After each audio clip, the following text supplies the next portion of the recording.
Title আর thumbnail দেখে বুঝতেই পারছো যে আমি কোথায় যাব। হ্যাঁ, তার জন্য একটু রেডি হয়ে নিচ্ছিলাম। আমি কি পরবো সেটাই ভাবছিলাম যে কি পরবো। হ্যাঁ, তার জন্য শাড়ি বের করে নিয়েছি। দেখো এই যে শাড়ি, তো আমি এই শাড়িটা পরেই যাব। চলো আমি একটু সাজুগুজু করতে থাকি আর তোমাদের সঙ্গে গল্প করতে থাকি। হ্যাঁ, যেই ঠাকুমাটা মারা গেছে ওই ঠাকুমাটা সত্যি খুব ভালো ছিল, আমাকে খুব ভালোবাসতো। আমার 3 বছর বিয়ে হয়েছে, তো ঠাকুমাটা আমাকে প্রচুর প্রচুর ভালোবাসতো। তো ওই কারণে আমি একটু যাব, কিন্তু আমি কখনো যাইনি। আমি সবার কাছেই শুনেছি যে মানুষ মরে গেলে যে পায়ের শিরায় টান পড়ে যখন আগুনে দেয়, ওই কারণে নাকি উঠে বসে পড়ে। তো সেই ভয়তেই আমি যাব না, মানে আমার প্রচুর ভয় লাগে। তারপরেও আমি একটুখানি যাব বলে রেডি হয়ে নিচ্ছিলাম। আর এই দেখো আমি রেডি হয়েও গেছি তোমাদের সঙ্গে গল্প করতে করতে। আর ঠোঁটে একটু লিপস্টিকও দিয়ে নিচ্ছিলাম। আর চোখে চশমা না পরলে হয় বলো? এত রোদ, বাইরে তাকাবো কী করে? ওই জন্য চোখে চশমাটাও পরে নিচ্ছিলাম।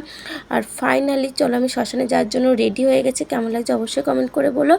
আর হচ্ছে এই দেখো আমি ভিডিওটা তোমাদেরকে দিতে পারলাম না, ভিডিওর ভেতর থেকে আর কি ফটোটা ক্লিক করে তোমাদেরকে দেখিয়ে দিলাম।